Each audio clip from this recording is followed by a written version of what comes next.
What we're going to talk about, as Devin said, is our Roundtown product. The company I'm with is called Rakusic Design. It's kind of odd name, my name as well, so I understand. I thank you, Devin. I thought you pronounced them very well. As Devin said, we're in Quincy, Illinois, and we've developed this suite of products that help communities and promote themselves. It's great for Main Street communities. It's great for convention and visitor bureaus, a lot of different things like that, universities. And what we're going to do today, we're going to walk through the app that we created for our own community's Main Street program, which is called the Historic Quincy Business District. And what I'm going to do is use it as an example. I apologize, there's a little bit of blurriness on the screens, mock-ups that we have for the phone. It's just as it blew it up a little bit. For the PowerPoint, it kind of pixelated a little bit. You should be able to see okay. And so just to give you a little bit of background on us, we've been in business about 22 years. We're a marketing and design firm. We also do textbook design. The picture you can see is a bit of our office. We just do that, let everybody know we are an actual place. we actually exist. We're on the Mississippi River, just about 30 minutes north of Hannibal, Missouri, Mark Twain land, all of that. Today's agenda, we're going to walk through our smartphone app, and I'll tell you a bit about the development process so you can see how we would work together remotely, and some pricing and then timelines, and then just a really quick overview of the other services within Roundtown that we offer, and then we'll take your questions. So let's see here. The first thing, when you build a smartphone app, you're generally going to build it for the two major platforms, which is Apple's iOS platform and Google's Android. The Android platform right now is the dominant platform for smartphones. It probably has, I think, 50 to 60% of the market, with iOS, Apple's the iPhone taking up the majority of that behind it, although Microsoft's Windows is starting to pick up. So if it gets to the point where we need to, we'll include that as well. But for now, we built two separate versions of your single app, which are both administered from the same administration area. But we have to submit them separately to both Apple and to Google. And we can kind of start the walkthrough. And what you can see here is a typical smartphone. This happens to be an iPhone. We're kind of an Apple office. And on the front, if you're not familiar with smartphones, what you're seeing is the main screen when you come on. Each of those little icons are programs that you can tap to open up. At the bottom, you can see the phone, Google, and then our Roundtown app. You might be familiar from seeing that at the beginning. And the one we're going to actually use as the example is the one kind of above the G, above the Google, which is Quincy. It says Quincy, Illinois. That's how it's listed in the iTunes store, which is Apple's store for presenting these. And what you can see is you're not familiar with our downtown, but that's the branding that it uses, that kind of tilted, sometimes it's tilted, sometimes it's not, stylized column. And the two colors are kind of an orange and a blue. And so what happens is the user sees that, they're wanting to, they've downloaded it from either Google Play, where the Android apps are, or from iPhones or iTunes, where the iPhone apps are. They'll tap on that icon. That brings up a loading screen. And what we do is we continue the branding that's going on, because, again, being a marketing firm, we're very much wanting to make sure that the branding carries through. You probably spent money on getting a brand developed and promoting it, and we'd like to make sure that those efforts pay off and continue to pay off even in the app. And so this loading screen, it usually depends on the speed of the connection you're operating on, but it's usually up for 3 to 8 seconds, maybe 10 seconds at the most. And so it's a good opportunity to do some branding. You could even put a phone number there if you wanted, or whatever you wanted to use as it can be a graphic, it can be a photo, or we can combine the two. Once once the app is fully loaded in the background, this screen will go away to be replaced by the main app menu. Now you can see we went to the blue as the background, because in the background you can see we've carried the branding over. We've taken that design element, which in this case is a stylized column, and we've kind of blown it up a little bit just to give it so it wouldn't be so busy in the background, wouldn't confuse people as they're using other elements, but at the same time it helps carry that branding over. We went from the orange to the blue because the orange was just too much when you're looking at it when you're trying to do other things. So we used one of the other complementary color with it and used that to carry the branding through. And you can see that across the top it has the community entity's name or whatever you'd like it to be branded as, and then it has 9 separate icons. And you can have more if you want. This is what I'm showing is the standard app that we price at a standard price. And if you'll notice, it has the 9 separate icons. In this case, they're Dine, Shop, Play, Business, Relax, Visit, Events, Tours, and About Us. And those can be pretty much whatever you want. These, how they correspond is the first 6 correspond to the business directory, and the events is an events listings, excuse me. The tours is a special element that is on the website. This is all tied into the HQB, Historic Quincy Business District's website, and that's how the app would be set up. Is if you have a WordPress site or a Joomla site, we can connect it to that. And if you don't, we set up a WordPress instance for you and you administer it through the web. And I'll show you just a real quick couple of screens of that in a little bit. But it's very simple to manage and update. And when you update it, it updates on the website and it updates in the app within an hour. And so just kind of give you an idea of what you're looking at. Those first 6, again, correspond to the business directory. And those icons can be whatever you would like. We've now had to kind of go away from the slightly rounded icons that you see there. It's funny, Apple was in a lawsuit with Samsung, I believe it was, and they claimed that rounded icons on a smartphone is their proprietary system, and they won. And so we had to actually take one of our apps and change it. This one we didn't, so go figure. But in the future, we make the icons not rounded like that. They can be square, they can be triangular, they can be anything that you wanted. They can even be design elements or any kind of a graphic you want that helps convey the idea. And we're just going to kind of walk through here. But the icons correspond to the categories, as we said. And in this case, if you'll notice, as we walk through, the icons are color-coded to the category. So for instance, let's say that we tap on Dine. When we do, we get to the Dine's listings. It shows all the different restaurants or anything that you've associated with the Dine category. It could be restaurants, B&B, coffee shops, whatever you decide is going to go with that category. And as you can see, they're in alphabetical order. And you can scroll through that by putting your finger on the screen and just kind of moving it, or you can tap the letters over to the right, the small letters, and it'll take you to that letter. Or you can search in that search field, and as you start to search, it'll either pull it up or you click enter at the end, and it'll pull up those listings. And as you can see, again, it's at the top there, across the top bar, it has the red color that's associated with the category. We have a bit of branding for the entity again by having the logo kind of ghosted out and to the right so that they remember where they're at. The back button takes you back to the main menu. And this is what we call an infinite scroll. That means if you have 100 or if you have 5 or if you have 200 listings, as they scroll, it'll just continually scroll through them. And the next part, okay, just a second. There we go. Dine details screen, and this is if we click on one of them, and you'll see that the listing, it has the business's name, has all of their contact information, address, phone number, email address, and a web link. The web link would open in a new, in your default browser, and the email would open up your default email. So it immediately takes you right to that. You can see that then there's map, directions, and call. Each of those do what they say. If you hit call, it brings up your call. It makes the phone call to them. If you tap on map, it opens up Google Maps in the default browser on your phone, and the same with directions. So it will load it right into that, and then just brings it right on up. And below that, we have a description. They can write pretty much what they want, and then they include inline images. In this case, they use their logo. It could be a picture of their storefront or a picture of an item they have, whatever makes sense for them.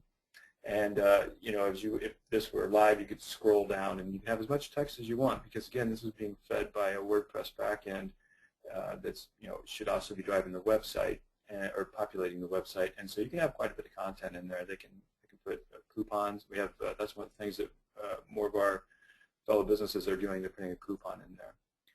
And move on. There we go.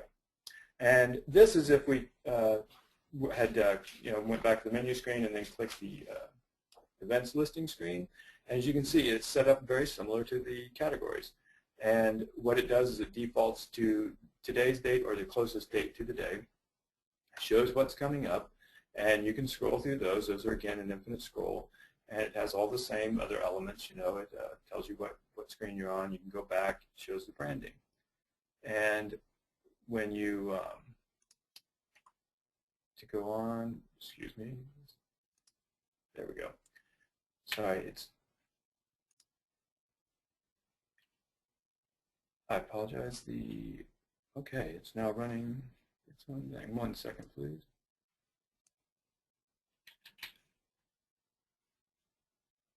Hold on, I'm having a slight technical difficulty. So we'll come back to this and go from current slide. There we go. Special listing screen, and here's the listings detail. So we want to get back up to the events. We're in the events listing screen, and it shows all that. You've clicked one. Here's the detail on it. Again, it's a page simply very similar to a website. So you have the title. In this case, it's a play at the community theater, and it shows, you know, all the information you want. And again, that could have text, images, logo, whatever you'd like it to have.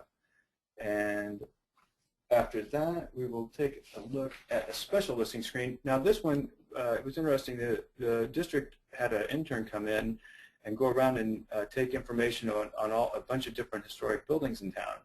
And so what they set up was an architectural tour. And as you can see, they're ordered by the numbers. And this screen could be anything you wanted. It could be anything that's on your website. It could be a page of information about a significant local event or a significant element, something, anything that you want to promote in your community. Again, they had a walking tour, and so just like the other listings, this one is listed as kind of an events listing, very similar. And then you click on a detail page, and this tells you it's got text, and you could have a picture if you wanted, or you could have a logo, again, anything like that. In this case, they have a tour. They created a YouTube tour, or YouTube video, excuse me, that tells something about the actual item. And in this case, they tied that into a QR code, which normally I'm not a big fan of the QR codes, but this is actually good use of them.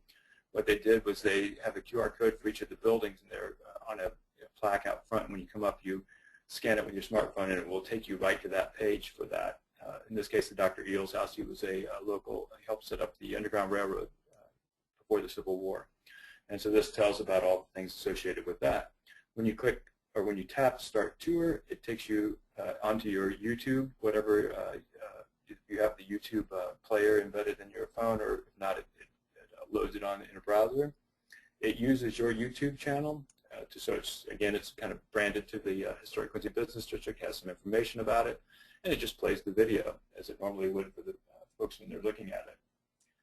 And the next thing we'll look at is the back end. This is what a WordPress administration screens look like. The one in the background that says dashboard is what happens when, what you see when you log in. It basically gives you an overview of what's going on with your website, and in this case also the app, pages and posts and various things. The second element shows the pages, and then you choose one of those, and in this case it's properties for sale, but it would be anything that's on the app. And so you could go in and add text or add a picture, bullet point it, whatever you need to do. And so that's kind of the app. That's how it works and how it looks. It's very straightforward. It allows you to put a lot of information out there. It's really good for the business listings, and a great way to promote your what it is you're doing for your members and how you're trying to get them out there. We've developed, I think, 5 of these over the last year, and we're hearing really good things from the communities that have done it, the Main Street programs that have done it. And one of the things that they were surprised about is it's really helped them increase their membership. People are like, well, I want to be on that app so that people can find me. And we didn't really anticipate that as a membership recruitment and retention device as we built it, but it's turned out to be that. So to kind of tell you how the development process works, since we're located, we're not in Ohio, and even though we have a designer there, but we're not ourselves there. So what we would do is we would have a telephone, GoToMeeting, Skype conference call with you. This would be the initial meeting. We'd set it up at your convenience and do this with, on your schedule. What we'd talk about is, do you want to go with one of our standard apps, and or would you like us to make a custom app built up? As I said, the standard app shows the 6 business directory categories, events listing, and then 2 other pages that can be whatever you'd like them to be about us or whatever might be something you want to promote. And what we talk about there is the exact elements of it. You know, what exactly do you want the icons to be? What do you want to push? What information do you want to get out there? We'd get your design thoughts. Generally, again speaking, you most likely have a brand identity that you'd like to carry through. And so we'd want to, kind of get that information from you and ask you to send us your logo and point us to your website or whatever it might be so that we can get a really good idea of what it is color-wise and design aesthetic, and if you have logos or icons that you use, anything like that that we can make sure that we incorporate into what you're already doing. And then we could look at, do you want to do, is this app going to work in conjunction with the website that you already have? Do you already have a WordPress or Joomla website? If you do, we'll integrate it in. There's usually a bit more cost associated with that because we sometimes have to change elements in how they work, but it doesn't get wildly much more expensive. And if you don't, we can set one up, and we have some that have, or we have one that just has the app. Their website is not a content management system, it doesn't have a CMS, WordPress or Joomla, and so it's just straight HTML, and so the app exists on its own. And they have a web-based interface where they can go in. It's exactly the same as everybody else's. It's just something that's not tied into their website. But anyway, once we've talked about all that and listened to you and heard what it is that you would like to do, what it is you'd like the app to promote and to accomplish, and then what we do is put together a proposal. We get that to you within a week, and it will talk about what the design is going to look like and exactly what each of the categories or icons will be, and kind of walk it through to explain it so there's no confusion there or miscommunication on our part of what we would like, of what it is that you'd like to accomplish and what you'd like the app to accomplish. And we also include a timeline. Now the timeline is a bit dependent on, if we're waiting on information from you, obviously, that can put it back a little bit, but we communicate with our clients on a weekly basis, at the least, if not more often. But we try not to inundate you with communications. But every Monday we send out updates to all of our clients to let them know where projects are and what the status is, and what next steps are, that sort of thing. And if you like what you see, or if you ask us to revise the proposal, whatever, but at one point if you decide, yes, we'd like to move forward with this, what we ask is that you sign the proposal and either email it back to us as a PDF or fax it or mail it, whatever's convenient for you.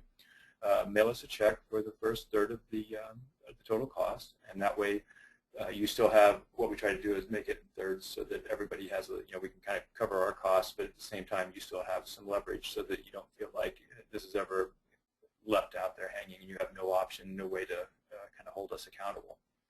And if you have existing hosting information, domain information that's going to be associated with this, we'd ask that you send that to us so that we can start development.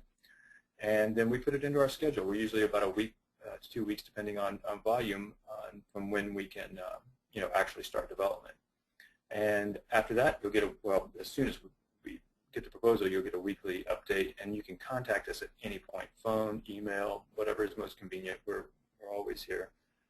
And at that point, what we'll do, once it's designed, it's into our schedule, our designers start working with it. They might have a call or two with you separately if they have a question.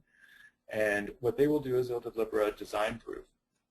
And at that point, you'll see a main screen icon, the loading screen icon, the app menu screen, and then the sample interior screen, so you can have a really good feel.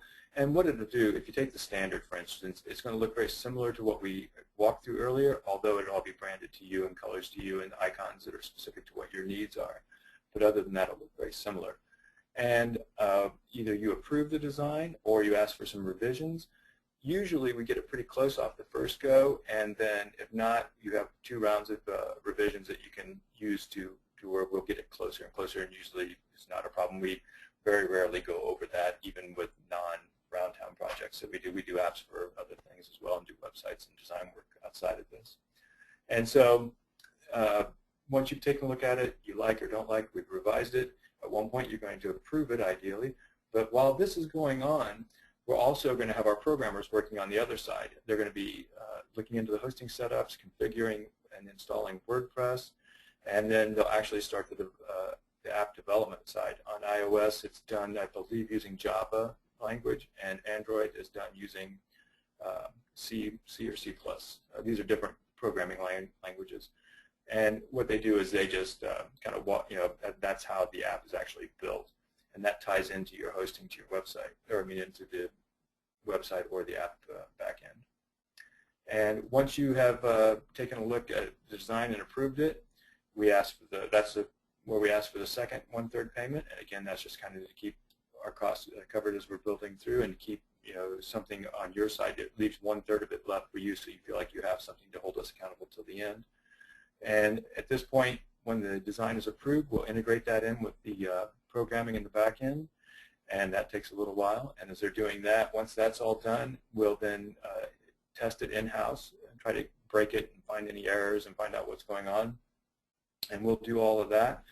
When we get to the point where we feel like there aren't, that it's working properly, there are no errors, we will put it out. There's an app called Test Flight or Flight Test. All of a sudden now I'm starting to doubt myself. It's one of the other, Test Flight or Flight Test. And what it is it mimics the environment, the phone environment. And so what it does is it allows you to see it and see what's going on and play with the app before it's publicly available. And so you, at that point, again, one of the reasons we ask you to take a look is because we stare at it long enough, we might not see a glaring error, or we might miss a bug or something in there, and so we ask you to do that. And once you've or kind of beta tested it, if any bugs are found or any changes need to be made, we'll do those. And as long as there's no additional cost, as long as they're within scope. I mean, if there's a bug, obviously that's something on our end, so we'll absolutely fix it. But if at that point you notice a design element that needs changed, we would ask for a design or a change order on that, but they're usually not very expensive, just an hour or two. But usually there's not much that needs to be changed on the design side.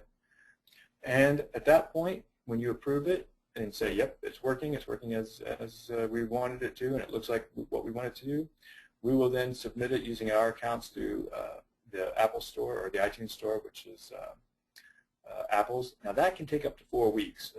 We've only had one go that long, and I think that was when they had just a ton of them coming in at one time for another reason. Usually they're about a week before Apple approves them. But Apple actually checks each app, which is good on that side because you're not going to have any malware or viruses, so you can feel pretty confident when you download an iPhone app. Now Google, they do it differently. On Google Play, which is their store for apps and a lot of other things, it's immediately available, which is great because people start using it right away, and you get that immediate gratification. The only negative is occasionally there's some viruses and things that get through on apps, not on ours, but on somebody putting one through. But for the most part, Google finds those fairly quickly too and gets rid of them. But that's the big difference there, and that's kind of the only variable we don't have a lot of control over is how long Apple takes to do the development or the review and testing process. And they will send us emails letting us know kind of where that's at, and we'll let you know as well. Once the Apple may come back and say, like they did with us at one time, okay, we can't have rounded icons, so we changed them to square, and they were fine. And a few days later, we got the approval. But once all of that is done, and Apple has fully approved it, and it's already in play, we then give you an hour of, or not give you, but then you're provided with your 1 hour of remote training. If you need additional, we can work on that. It's not a great cost to do more. But usually WordPress is so intuitive, and especially if you've already got one, but even if you don't, it's very, very intuitive. So we can usually handle all the training in an hour. It's just not that difficult. And then we'd ask for the final payment, and once that's done, the project's complete, and we're great, happy for it, and we'll help you promote it on our social media and things like that, our website. But that doesn't mean that that we're leaving you at that point. We're happy to help you in any way going forward. If you have questions, or if you do find something later, and if it's truly a bug or something that we need to fix, we'll do that at no cost. If you need additional development, we just quote that out for you and get that out to you. And that's pretty much how it goes. It's pretty straightforward. Even though we're remote, we work pretty well with folks. A lot of our clients on our main side of our business are not located here either. We have people in Alabama and Washington. We also do textbook design for McGraw-Hill, Macmillan, Cengage, some of these big publishers, and so they're on the East Coast, a lot of them. So we're used to working remotely. The pricing, the standalone app, is $2,499. That's if you just want the app itself and you like the standard, with the 6 icons that correspond to the business directory and events listing, and then two informational icons. If you would like it integrated into a website you already have, a WordPress or Joomla website you already have, it's an additional $500. So it'll be $29.99. And if you would like us to build a website and an app together, which we do that, that would be $5,250. That's for standard on both. And the WordPress or the website, we could get into what that involved, but basically it'd be what you'd expect, pages-wise. And again, the beautiful thing is, if you can integrate it with a WordPress or a Joomla CMS, content management system, is that when you update, like add a new business or they change their phone number, it updates it on both the website and the app. And the website instantly, the app within an hour. So that makes it pretty cool and easier to save you a lot of development costs and time. And now my thing stopped again. There we go.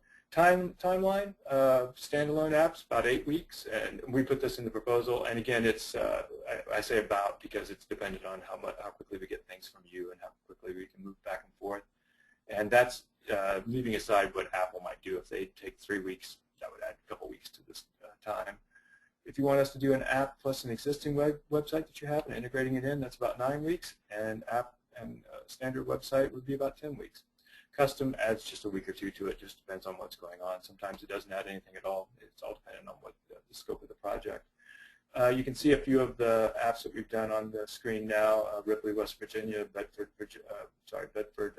Pennsylvania, Easton, Pennsylvania, and then the Historic Quincy Business District one.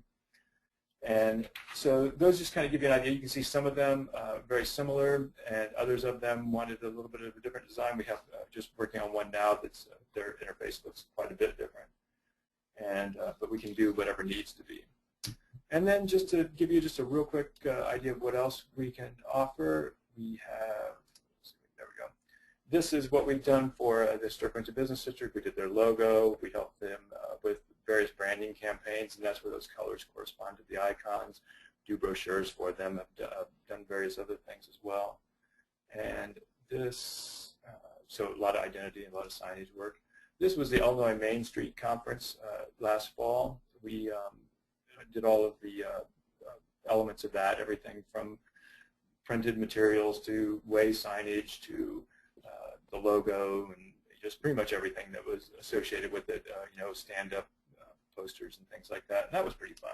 We enjoyed doing that. And let's see my PowerPoint. There we go. This is an e-commerce shop that we did for our Historic Quincy Business District. And what that is a website that is a WordPress website that has other WordPress websites associated with it. And so there's a main, it's kind of an online mall is a good way to think of it. And what it does is it allows stores to have their own e-commerce site within the shop downtown Quincy, what it's called. And so they can have their own products on there, and they can list them in various categories, whatever they want to do.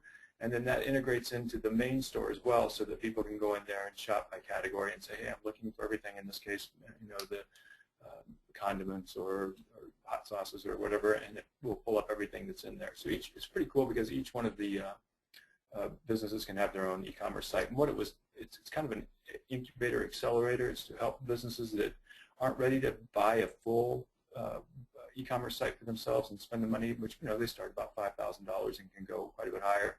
And this allows them to have that, and it's at a very nominal cost. I think our Historic Quincy Business District charges them like $150 setup fee, and I think that's it. And they treat it as a member perk, but of course you could charge them additional fee if you'd like to do it that way. And what they really get is a full-blooded e-commerce site, so it's pretty cool. And let's see, come on, there we go. This is an integrated campaign we did for a local community college. We've done some locally with the HQBT as well, but what it is postcards that tied into a website where they, they were pushing, one element of what they're going to do, and they want to get people registered. So then that puts it into a database, and then we make that information available to the whoever it happens to be, in this case, our community college. And so, again, since we're a marketing firm, we do a lot of these different things. So just want to kind of show you, we include that as part of the community promotion toolkit that is Roundtown. And if I can get my PowerPoint to, there we go.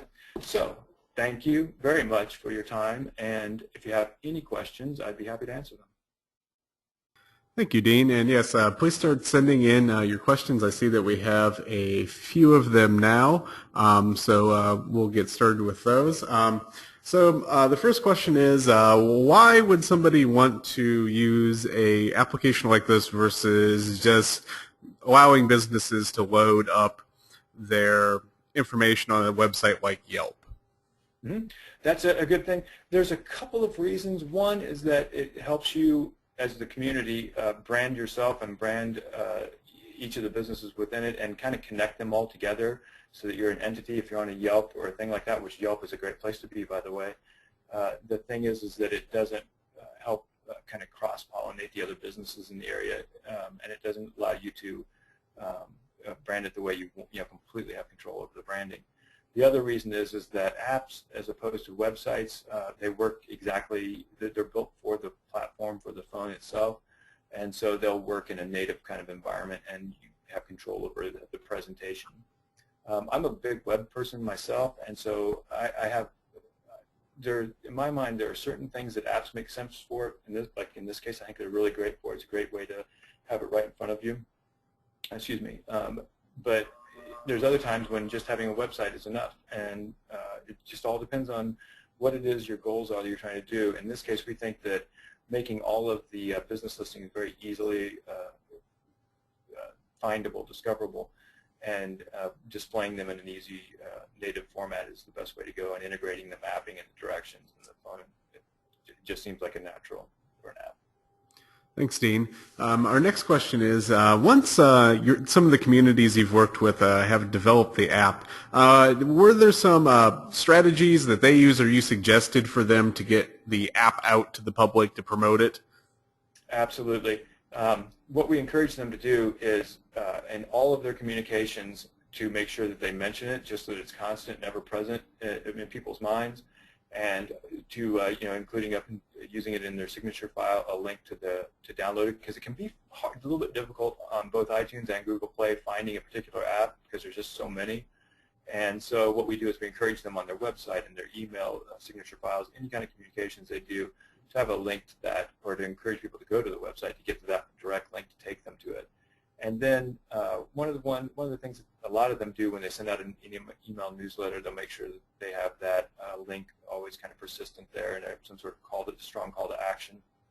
And the other thing is to encourage your member businesses or other members, stakeholders in the community to promote it themselves. And we find that a lot of, a certain number of businesses, kind of will, others won't, but as they start discovering the benefit of it, we see more of them kind of saying, oh yeah, we push that on our own too.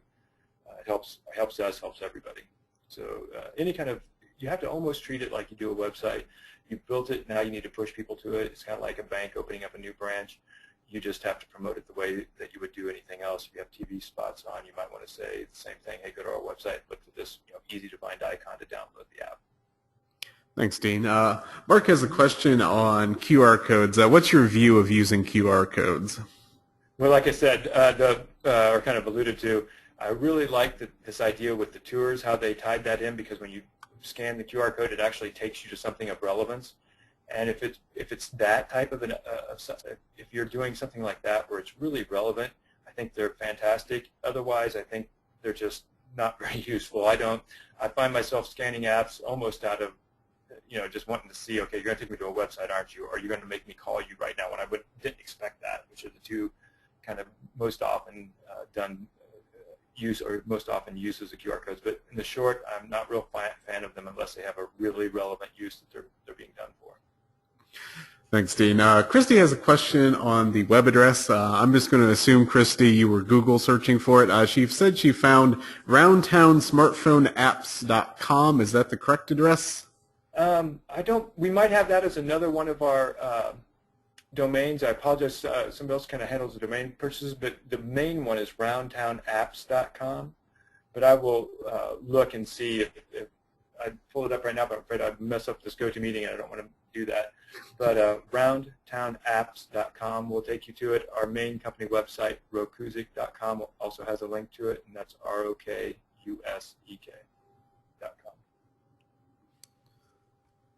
Thanks, Dean. And for anyone asking about copies of the presentation, I already spoke to Dean about this. Dean Yeah. has asked that you contact him, and I will send everyone the contact information for Dean, and he can get you a copy of the presentation. And also, if you need any other materials from him, I'm sure he can get you situated with those. Um, I am not seeing any more questions coming in, so I will conclude the webinar today. Once again, thank you, Dean, for agreeing to do the webinar with us today. It's been a great opportunity for people to start thinking about digital apps for phones and how to promote their downtowns much better in the digital age. So thank you, Dean. I appreciate it, and thank you all for your time. Thank you, Devin. Thank you, Joyce. I appreciate the invitation, and if there's anything I can do for anyone in this regard or any questions, there's no hard sell. We'd just love to help you out in any way we can. Thank you much. Thanks. And as I said, I'll be sending everyone an email with the contact information, and this has been recorded, so if you'd like to share it with anyone else in your community, please feel free to do that. They look for that email probably tomorrow or Friday, depending on how quickly I get the video uploaded. But thank you all once again for attending today, and we'll see you at the next webinar. Thanks.